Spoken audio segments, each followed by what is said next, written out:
Ini kayaknya perlu ya, kapan-kapan saya ikut jalan-jalan ya Pak ke hutan. Iya. Pengen melihat itu apa yang ikut namanya. jalan loh ya, enak mobil soalnya. Oh gitu. Mbak, Terima kasih Bapak, terima kasih. Iya, itu bisa naik trail. Iya, bisa Bapak. Nanti boceng depan ya.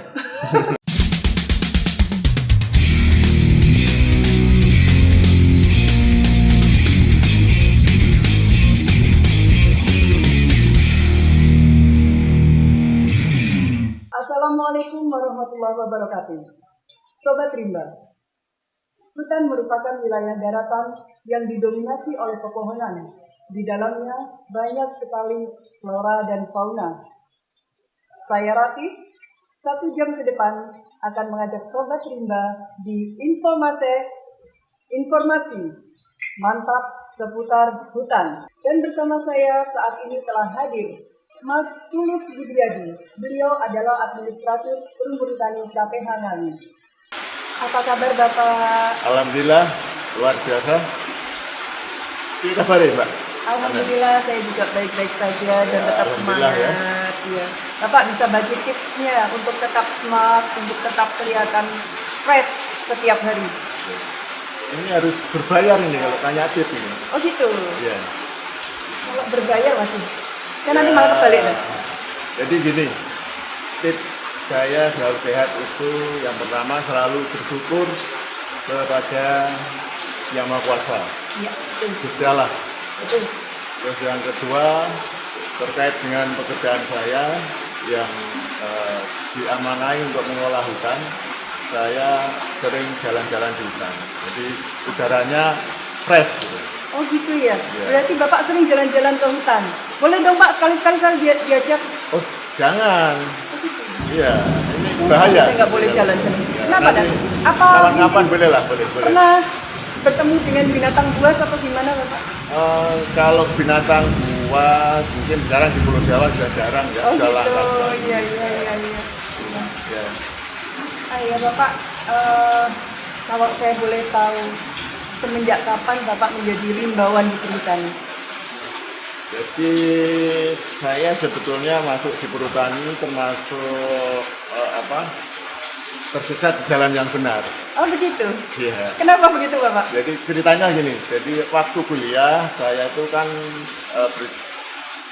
kebetulan dapat TMBK, diterima di salah satu perguruan negeri di Bogor sana. Inginnya ke agronomi. Oh begitu. Nah, ternyata pada tingkat pertama itu Iya. nilai IPK saya 2 alhamdulillah. Sangat tinggi sekali. 2 alhamdulillah. Iya. Jadi hanya 2, sekian lah. Oh. Akhirnya saya cari fakultas yang persyaratannya ringan dan masuklah saya di fakultas hutan. Iya.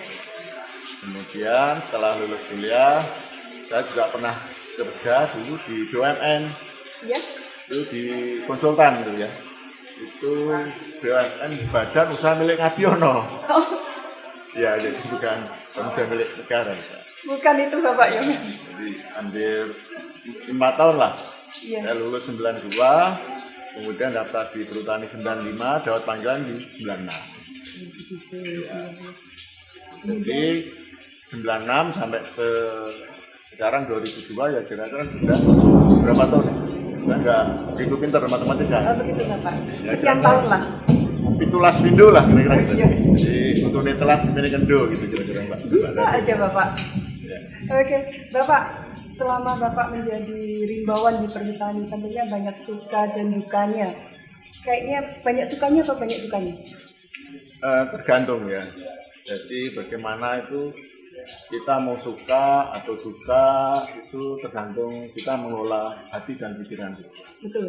Jadi kalau kita mau sumeleh ya orang Jawa ya, sumeleh, insya Allah rasa duka tadi akan bergeser menjadi rasa suka. Jadi makanya Mbak Ratih harus jadi sumeleh supaya Terima kasih. supaya suka gitu loh. Oh iya. Tapi kalau semeleh terus nanti akhirnya malah gimana, Bapak? Ya harus bangkit. Oh harus bangkit. Betul. Betul sekali Bapak. Baik Bapak, tadi Bapak sempat menceritakan untuk quest salah satunya adalah jalan-jalan ke hutan. Ya. Nah, hutan merupakan penghasil oksigen terbesar. Tapi hutan sendiri itu kalau menurut Bapak apa? Pengertian hutan itu banyak sekali sebetulnya ya. Tapi mungkin akan lebih baik kita menggunakan nomenklatur atau pengertian yang sudah ditetapkan di dalam peraturan perundangan. Ya. Jadi kalau di bidang kehutanan ini kita mengacu kepada Undang-Undang Nomor 41 tahun 1999. Di pasal 1 itu dijelaskan pengertian mulai hutan, fungsi hutannya apa saja, terus kepemilikan hutan tulis apa saja itu dijelaskan. Jadi kalau menurut Undang-Undang Nomor 41 tahun 99 itu hutan adalah suatu ekosistem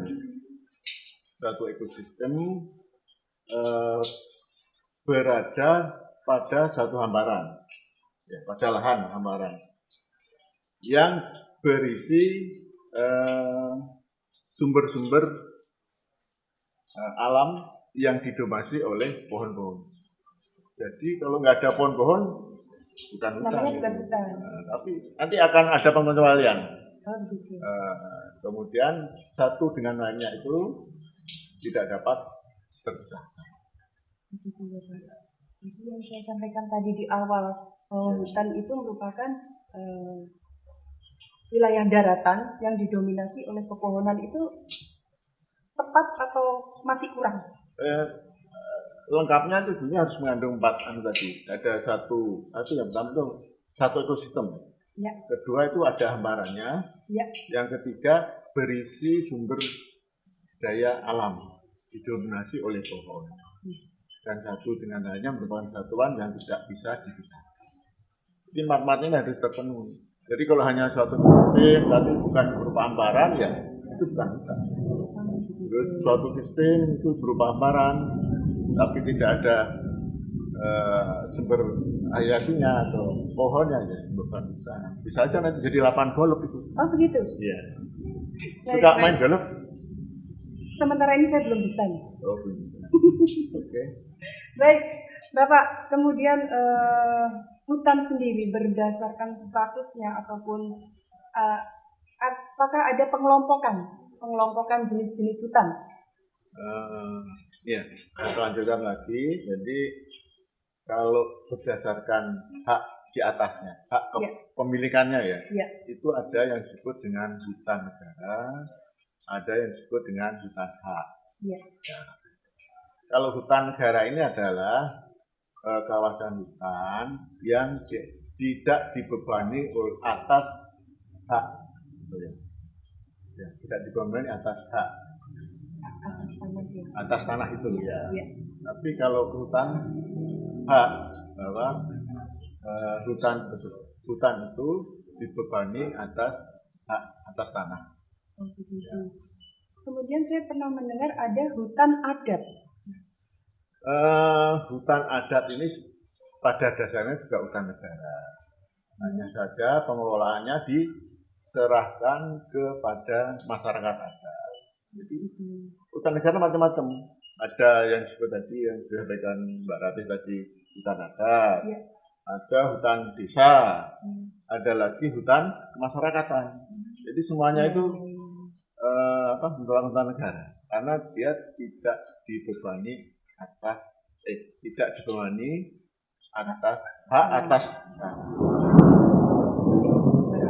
jadi kalau dibebani hak seperti SHM itu karena jelas bisa dijual itu atau diagunkan. Iya betul sekali Bapak. Kalau hutan negara nggak bisa. Oh gitu ya.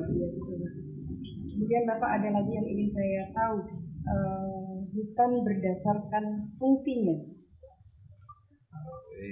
Jadi kalau berdasarkan fungsinya kita membayangkan dulu ya, kalau kita naik gunung ya. Gunung itu kan mulai dari puncak begini ya. Bu Ratih sudah pernah naik gunung? Sudah beberapa kali. Saya sudah di mana paling tinggi atau pendakiannya paling tinggi? Kalau mendaki belum pernah. Ya. Hanya jalan-jalan aja. Ke Bromo berarti. Begitu kira-kira Bapak. Ya, saya dulu juga sudah pernah sih di Gunung Kendil. Sudah. Gunung Gede di Ngawi saja berarti. Sekalian promosi Bapak. Promosi wisata rintisan. Iya, betul. Jadi kalau kita bayangkan suatu gunung itu ya, dari puncaknya, Iya. puncak ini pasti ditetapkan sebagai fungsinya konservasi. Terus nanti di bawahnya lagi ini hutan lindung, terus di bawahnya lagi baru hutan produksi. Baru setelah hutan produksi ini biasanya ada sawah, ladang, dan pemukiman dan sebagainya. Nanti ada hutan konservasi, kemudian hutan lindung dan hutan produksi. Tapi pada prinsipnya semua hutan itu bisa berfungsi tadi, bisa konservasi, bisa berfungsi lindung, bisa juga fungsi produksi. Kalau di Kabupaten Ngawi sendiri, Bapak, apakah ketiga fungsi hutan tersebut ada? Sebelum saya bercerita di Ngawi dulu ya, jadi saya akan sedikit menjelaskan tadi fungsi hutan. Jadi yang pertama kita yang paling tinggi kastanya lah ya. Ini adalah hutan konservasi. Ya. Memang secara tugas pokoknya dia hutan ini adalah sebagai konservasi ekosistemnya, baik floranya maupun faunanya. Terus kemudian kalau dia nanti berperan fokusnya kepada flora, nanti biasanya dibentuklah seperti taman nasional atau penetapan yang hal khusus. Seperti Bromo Kendeng itu kan floranya. Ada floranya ya. Nanti kalau dia khas di faunanya kan yang diterapkan sebagai suaka satwa. Kemudian di kasta berikutnya, fungsi berikutnya ini kan hutan lindung. Ini berfungsi untuk menjaga atau mengatur daripada sistem ekosistem di pengaturan air, pencegahan erosi, terus kemudian juga untuk perlindungan satwa rupa. Terus kalau produksi ini memang dia fungsi utamanya untuk diproduksi, baik dia diproduksi untuk kayunya maupun yang non kayunya. Sebenarnya di hutan lindung pun juga bisa diproduksi, Bu Rate. Oh begitu. Ya, tapi hanya dibatasi pada produksi non kayu. Jadi dia tidak boleh hanya dipungut, misalnya buahnya, daunnya, atau mungkin getahnya. Jadi masih bisa dimanfaatkan pada skala-skala tertentu. Kemudian berarti di Kabupaten Ngawi ini yang ada hutan produksi saja atau ada hutan lindungnya juga? Kalau cerita hutan di Ngawi ini, sekarang kita cerita hutan di Ngawi.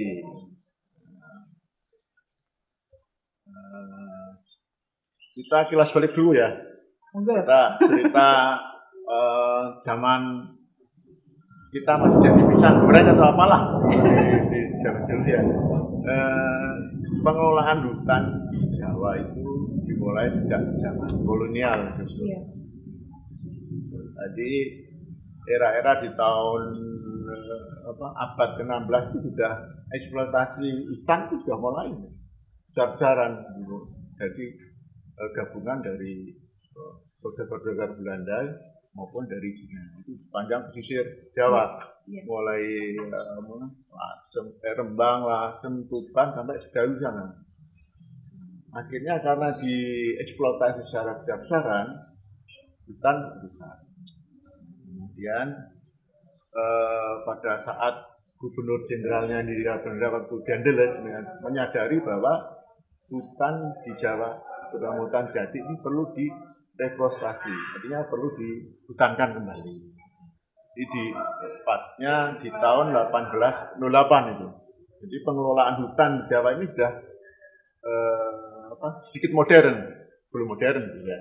sedikit modern karena sudah juga memanggil ahli kehutanan dari Jerman juga untuk membantu pengelolaan hutan di sana. Namun demikian ketika berjalannya waktu tahun 1830 sampai 1840 kalau nggak salah. Oh, beneran berarti. Nggak salah kan berarti bener ya. Itu ada yang disebut dengan kultur stelsel. Jadi tanam paksa. Tanam paksa sehingga yang ditanam ini tidak lagi tanaman hutan tetapi sudah berubah ke penggunaan lain. Dibukalah perkebunan-perkebunan, tanaman pertanian dan sebagainya. Sehingga rusak lagi yang sudah dirintis oleh generasi. Nah, kemudian berjalannya waktu di pemerintah Hindia Belanda menyadari bahwa hutan jati ini di Pulau Jawa adalah penting, dibentuklah apa yang disebut dengan Dean Head Van Boswesen. Apa itu? Dean Head Van Boswesen, artinya jawatan kehutanan. Sorry, dinas kehutanan atau kalau Dean itu kan dinas atau jawatan lah. Di tahun berapa? Sebelum karena di tahun 1827 itu sudah ada aturan yang dikeluarkan oleh pemerintah Belanda untuk mengatur supaya hutan jati tadi bisa dikelola dengan baik. Kemudian dilakukanlah dengan apa yang disebut dengan bos afdeling. Bos afdeling ini, ini banyak bos afdeling ini istilah bahasa Belanda itu ya. Jadi bagian hutan. Oh begitu. Bagian hutan. Jadi istilahnya bos afdeling. Jadi bagian-bagian hutan itu dibagi-bagi pada kawasan tertentu antara 4.000 sampai 5.000 hektar dan maksimal 10.000 terus bagian hutan. Nah, karena bagian hutan itu ditetapkan di mana? Itu tidak berkaitan dengan batas wilayah sih enggak, tapi daerah aliran sungai. Jadi aliran sungai jika kan banyak batas hutan kita itu dipotong oleh batas migrasi. Nanti berdasarkan yang seperti yang tinggal ini. Nah, dengan perjalanan waktu pada 1889 itu sebenarnya tonggak dilakukan pengelolaan hutan secara modern. 1889. Sejarahnya gitu ya. Terus maju lagi di tahun 1930 dibentuklah suatu badan usaha. Ini badan usaha waktu zaman ya. Itu namanya badan usaha yang khusus mengelola jati. Namanya Jati Bibit. Bahasa Madura ini. Harus belajar itu di rumah ini. Jadi trip di tahun 1930. Kemudian dengan pergantian zaman di tahun 1940 dikembalikanlah lagi jadi tripnya itu ke jabatan. Dan tahun 42 Jepang masuk, dikuasailah yang aset-aset Hindia Belanda. Ada juga dengan beberapa dengan istilahnya sistem perang yang dihancurkan itu. Jadi asetnya dihancurkan. Contohnya kalau di Ngawi mungkin jembatan Payak Bendo. Oh iya, sekitar situ. Nah, itu kan dulu ada rel gantung ya.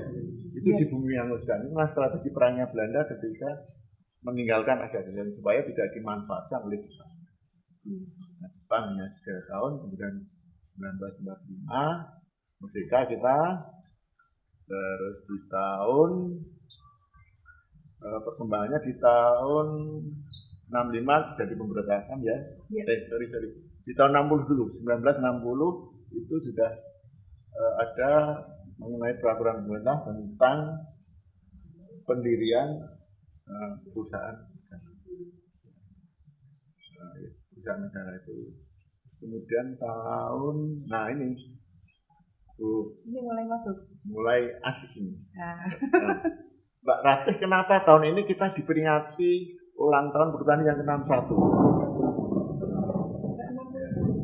pemirsa mungkin ada yang tahu kenapa Perhutani tahun 2022 ini memperingati ulang tahunnya yang ke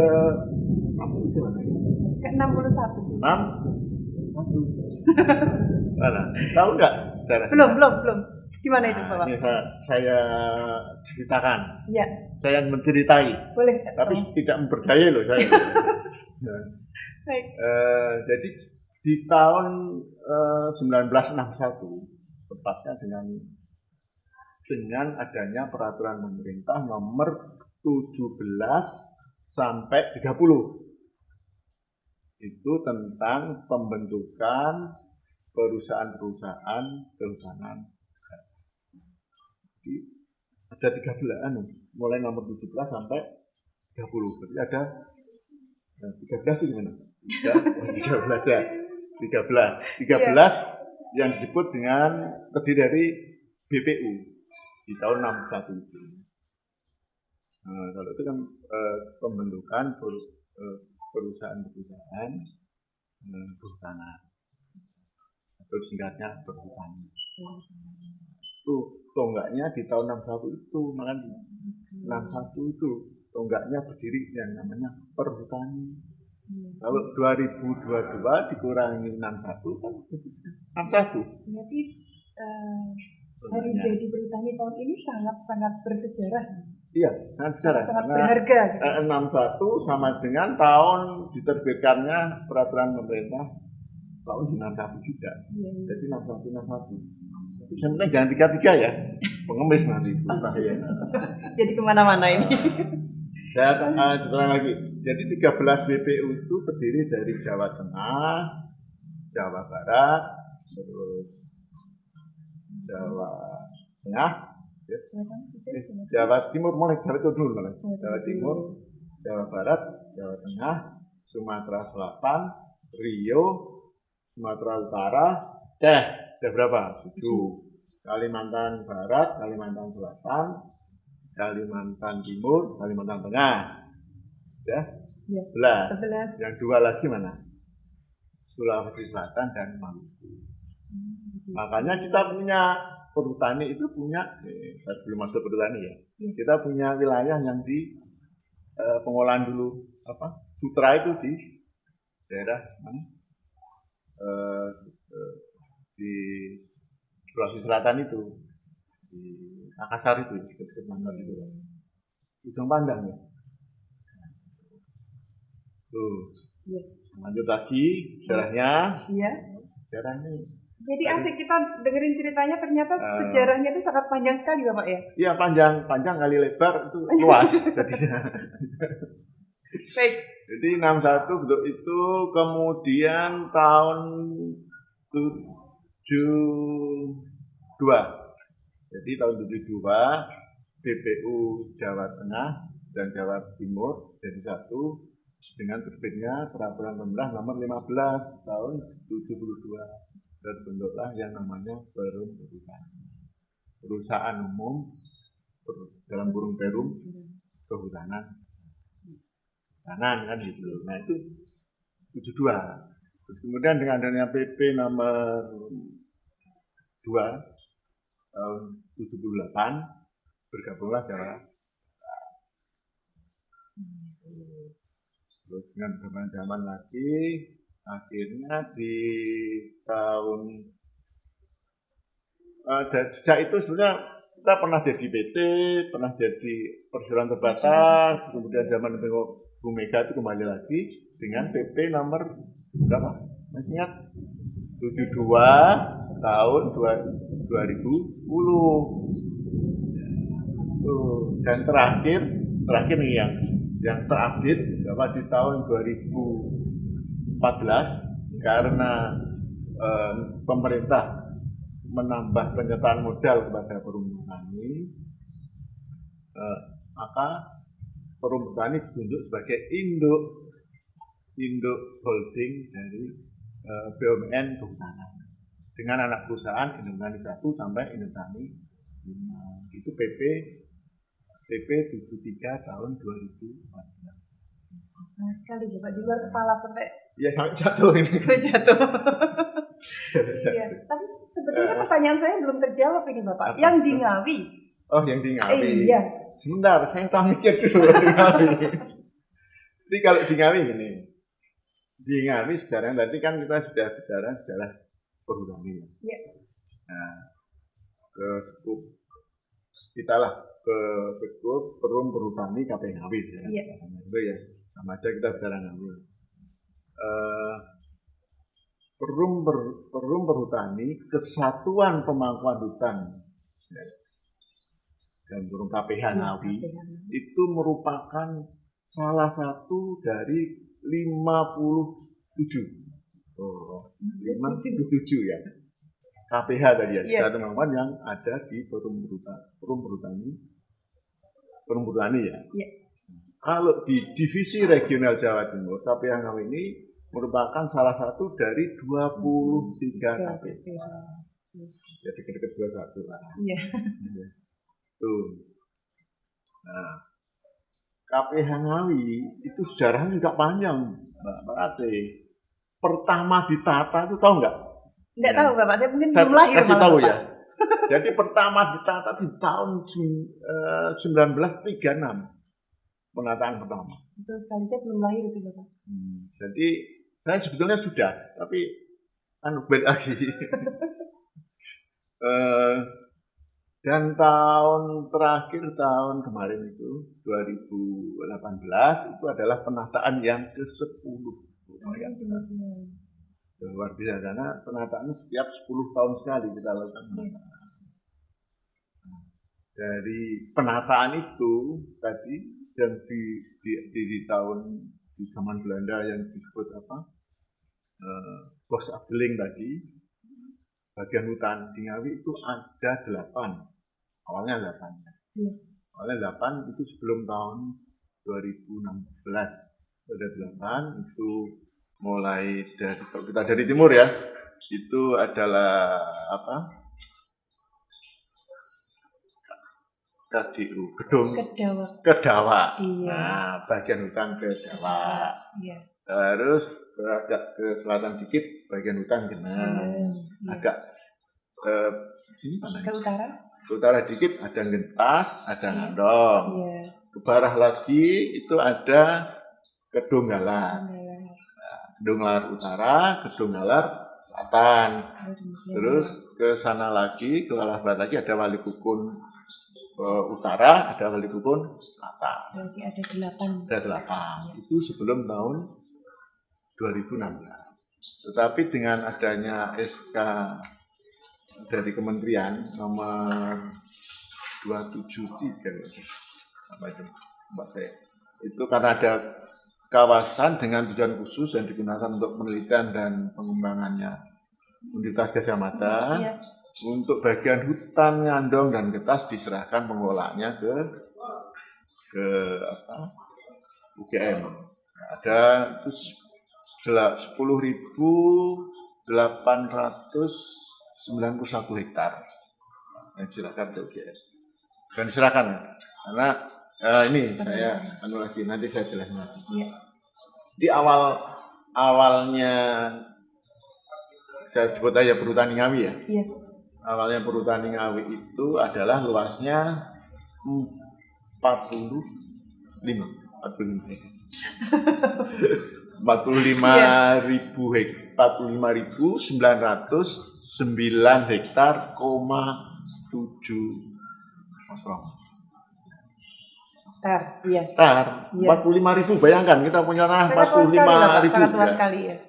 Kemudian dengan tahun 2016 tadi adanya KHDTK, kawasan dengan tujuan khusus yang digunakan BKGM, maka berkuranglah tadi 10.891 hektar. Tinggal kita sekarang dengan adanya penataan yang terbaru di penataan yang ke-10, Perhutani Ngawi ini luasnya tinggal 160,66 hektar. 35.102,66 hektar. Iya, iya. Ya, gitu. Nah, Iya. sedangkan dari luasan itu tadi 35.000 hektar Iya. ya. Semua itu hampir hutan produksi, berarti bayangkan. Ya, hanya kita punya hutan lindung itu seluas 14 hektaran. Masih ada tapi ya Bapak? Ada, ya? kecil. Itu hanya ada di wilayah Pandian Iya. sama di wilayah Watu Tinata. Banyuasin, sorry, Banyuasin. Nah, jadi jadi bayangkan aja, semua berarti kawasan hutan Ngawi ini potensial untuk produksi dan itu jati, hampir seluruhnya jati. Iya, berarti hutan di Ngawi itu banyak memberikan manfaat sebetulnya Bapak ya untuk masyarakat dengan kondisinya yang hutan jati, hutan produksi. Ya, ya. Kalau manfaat pasti, karena hampir di perhutani Ngawi itu hampir ada 20 kecamatan, ya, 20 kecamatan, 60 desa kalau nggak salah. Ya. Iya, karena ya 60 desa. Karena kita LMDH-nya aja ada 72. Ini ada sekitar 60 desa lah sekitar kawasan hutan kita. Itu kehidupan masyarakatnya sangat terbantu dengan adanya hutan kita. Iya, Terutama untuk kegiatan tumbang sari. Saya jelaskan lagi. Tadi kan fungsinya dari 35.000 tadi fungsi berdasarkan fungsi hutannya ada fungsi produksi sama fungsi lindung. Nah, kalau kita dibagi lagi ke per kabupaten, sebetulnya perhutani Ngawi itu awalnya itu ada di 3 kabupaten tuh. Yang pertama Ngawi sendiri, kedua Bojonegoro, dan Blora, Kabupaten Blora. Jadi lintas provinsi. Lintas kabupaten, betul. Lintas provinsi. Iya. Istimewir. Nah, di dominannya itu di Ngawi. Ya, Kabupaten Ngawi, hampir berapa? 80%-nya mungkin ada di Ngawi. Misalnya di kecil lah, di Bojonegoro-nya 2400-an, 2404 nggak salah. Iya, ya kalau 2000 punya tanah 2404 hektar itu luar biasa. Iya, makanya hutan sangat memberikan manfaat untuk masyarakat kan Bapak ya? Iya. Oke. Ya.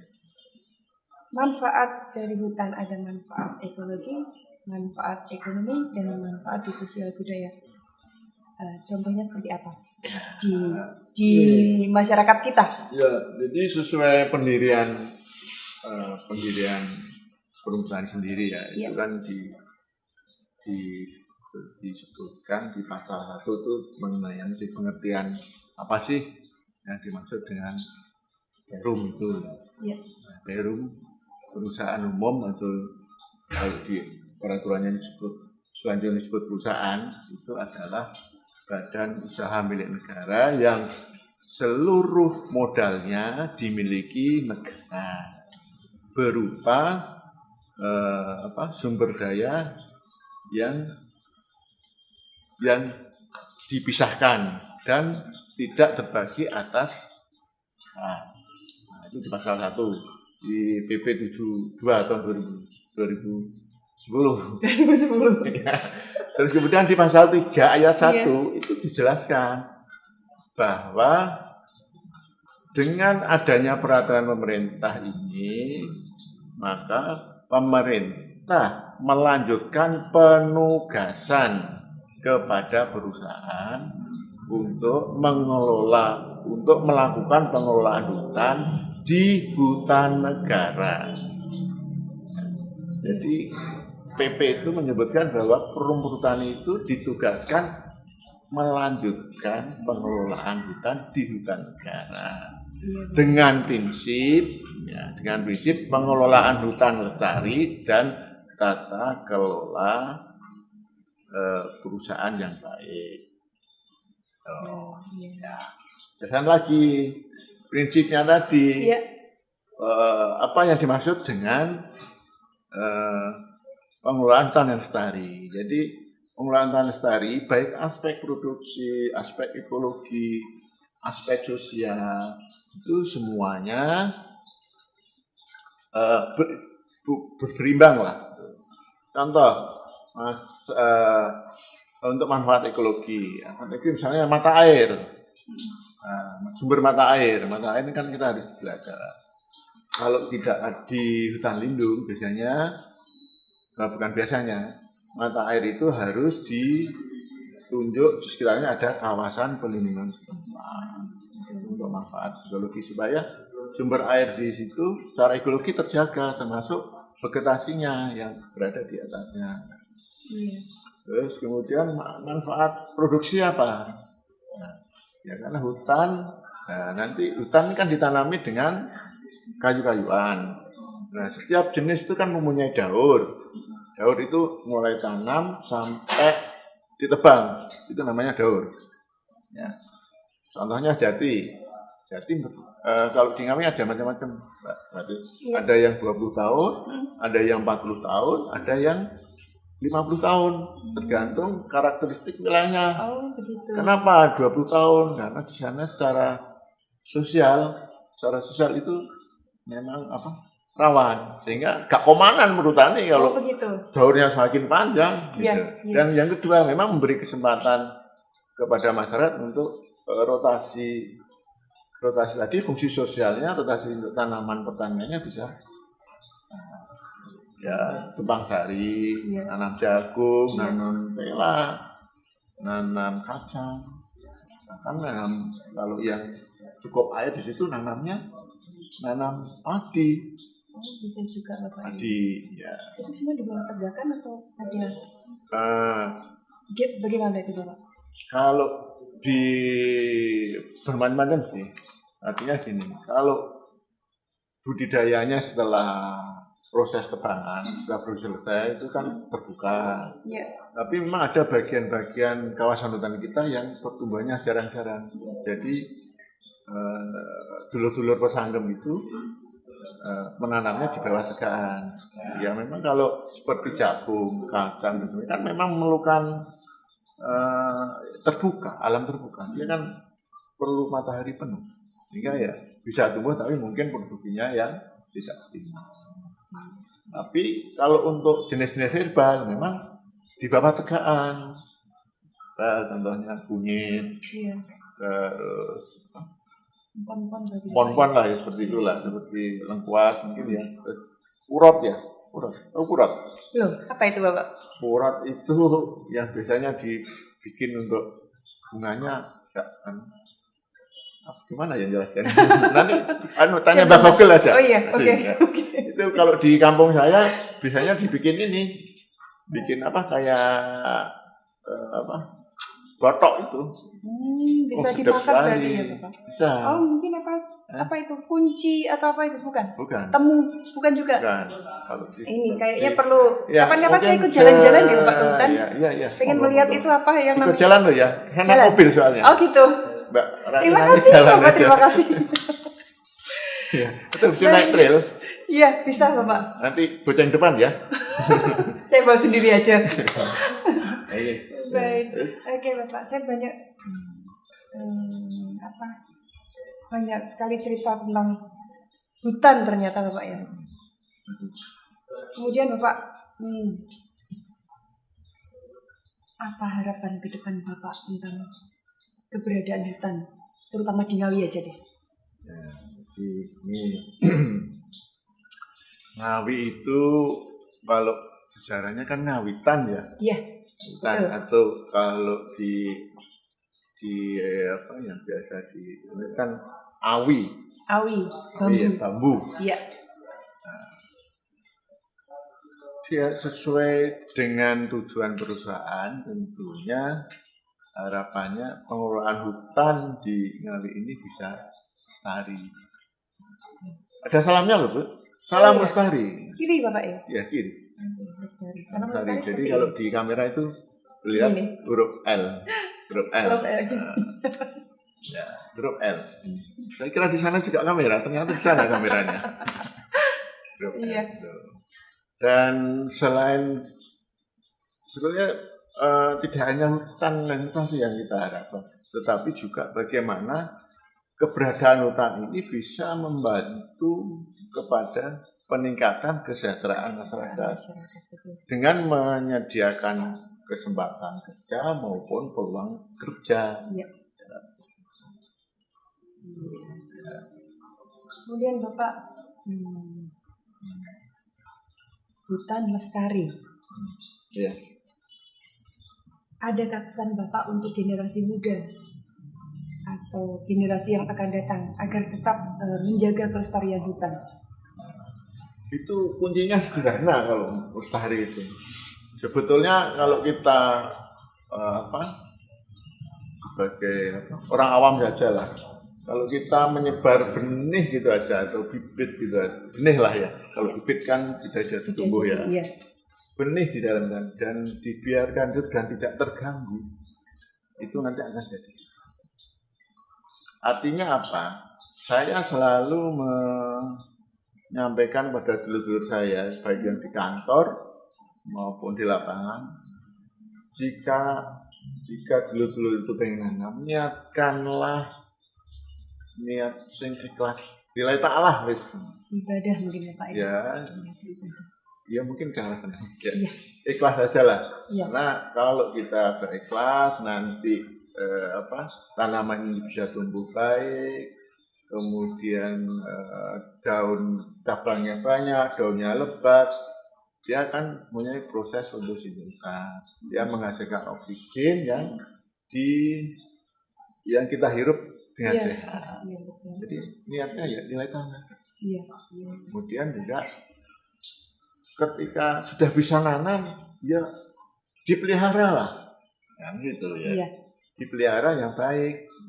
Kalau perlu pupuk ya dipupuk. Kalau dia ada serangan hama ya hamanya dikendalikan. Iya. Dan yang terakhir supaya tidak terganggu dari gangguan terutama yang serangan sebenarnya manusia. Terus terang aja manusia. Ini wangel sekolah angel. Jadi perlu kita lakukan perlindungan dan pengamanan.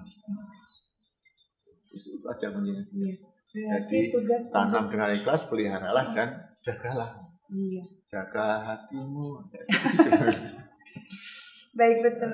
Berarti untuk melestarikan hutan itu bukan hanya tugas dari seorang petugas, seorang rimba, tapi tugas semua orang. Betul. Ya. Jadi gini. Mungkin Mbak Ratih waktu kecil, waktu SD lah atau mungkin TK ya. Saya ingat-ingat dulu ya. Ya, TK. Saat dijelaskan mengenai manfaat hutan. Iya. Apa yang jadi gambar atau yang digambarkan situ? Kalau saya ingatnya hutan banyak pepohonan, serem Bapak. Oh gitu. Iya. Terus kemudian dampak atau bahayanya kalau hutan itu gundul. Anjir. Itu biasanya kan kalau zaman saya TK, SD mungkin ya, saya lupa. Yeah. Itu selalu kamu yang gundul, coba maju ke depan. Nah, kan gitu.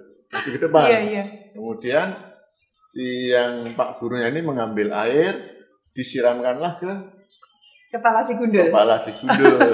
Gitu. Supaya cepat tumbuh maksudnya. Mungkin rambutnya juga aneh.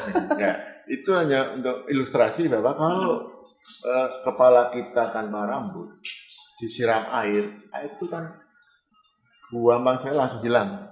Jadi nggak tertahan di situ.